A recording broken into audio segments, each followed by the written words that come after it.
नंद बाबा ने धेनु नाम नियतो प्रादाद विप्रेभ्यः समलंकृते, सुंदर आभूषण पहना पहना करके, चांदी से खुर मढ़वा करके, सोने से सींग को मढ़वा करके महाराज दान किया। बड़े बड़े अन्य पर्वत बना बना करके नंद बाबा ने दान किया है। कहते हैं कोई भी पुण्य काम करो तो गौ दान जरूर करो। 16 संस्कार में 16 गौ माता का दान जरूर करना चाहिए। हम सब अपने जीवन बीत जाता है, एक गौ माता का दान नहीं कर पाते। गौ माता ही मरने के बाद पापी से पापी को बैतरणी पार लगाती है। आप भैंस रखते हो, ध्यान रखना, आप तो लालच बस रख लेते हो कि चलो भैया दूध होगा, बेचेंगे, पैसे मिलेंगे, पर याद रखना भैंस पार नहीं लगाएगी, भैंस डुबा देगी। पर गौ माता ऐसी है, उसकी पूंछ पकड़ोगे तुम्हारा जीते जी तो तारना ही है, मरने के बाद भी तार देती है। बोलो गौ माता की जय हो। भैया हम सबको गौ माता दूध पिलाती है तो ये नहीं कहती कि भैया हिंदू है, मुसलमान है, सिख है, ईसाई है, नहीं, समभाव से पिलाती है। तो हमारा दायित्व है उसकी रक्षा करना। एक एक गैया, एक एक गौ माता आप सब रख लो तो क्यों मारी मारी फिरे। नहीं, अब आप कहोगे भैया हम तो फ्लैट में रहते हैं। अरे फ्लैट में रहते हो तो गौशाला में ले जाकर के अपने नाम से जमा करवा दो, रखवा दो, जो महीने का खर्च है दे दो। इतना ध्यान रखो। हमने देखा है जगह जगह पर सड़क पर गौ माता मरी पड़ी मिलती है, एक्सीडेंट होता है। ये सामूहिक पाप है, याद रखना। हम सोच रहे हैं हमने तो छोड़ा नहीं, अरे तुम्हारा भाई छोड़ा, उसका तुम सपोर्ट कर रहे हो।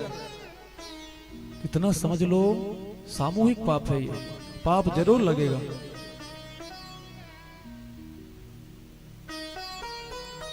जिनके पास नहीं है या कि रख लो या कि ले जाकर के गौशाला में छोड़ दो, और उसका जो भी महीने का खर्च है, अरे अपने शरीर में तो तुम लाखों लगाते हो, बिटिया का विवाह करोगे तो 25 लाख खर्च कर दोगे, 1000-2000 देने में क्या हो।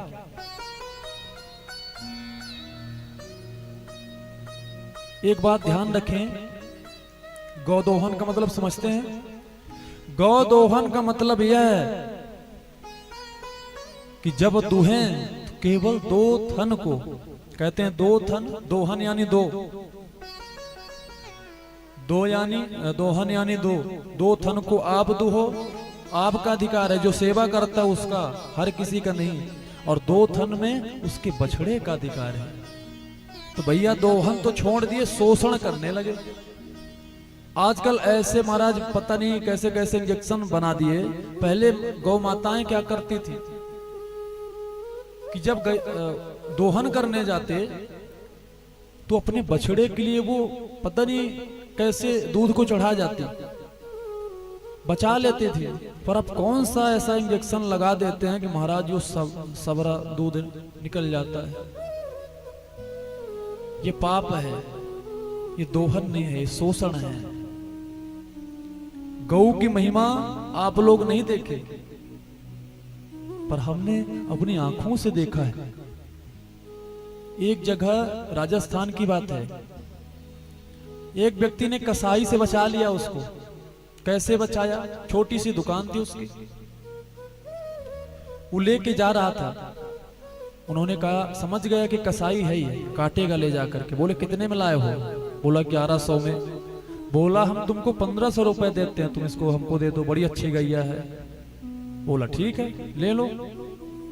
और उसका फल क्या हुआ? कहते हैं कोई गुंडे, किसी को पता लग गया तो उस पर गोलियां चलाई चौराहे में, न्यूज़पेपर में भी आया था। चौराहे में गोलियां चलाई तो गौ माता घूम घूम करके गोलियां खा ली पूरी, और उसकी रक्षा कर ली। और एक चमत्कार और बताते हैं प्रत्यक्ष।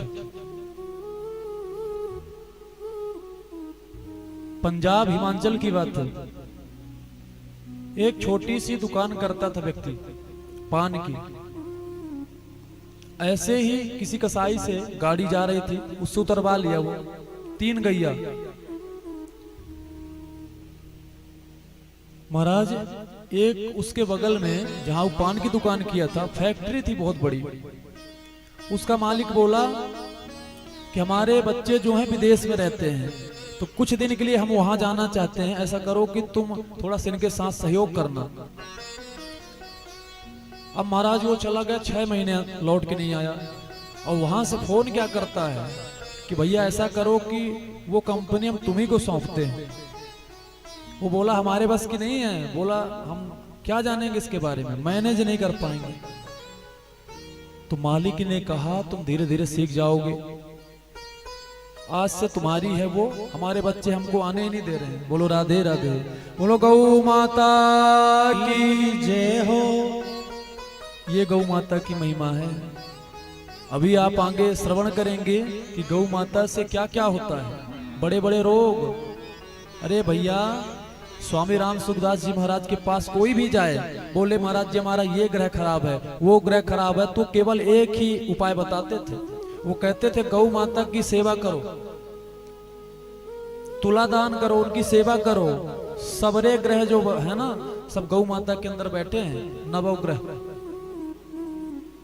और जो गौ माता की सेवा करता है तो गोपाल बहुत प्रसन्न होते हैं। 10वां ग्रह तो वही है जो सबको समेट के रखा है।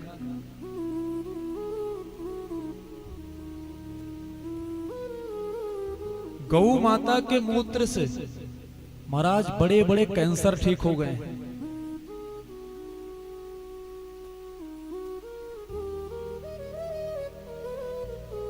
ये गौ की महिमा है।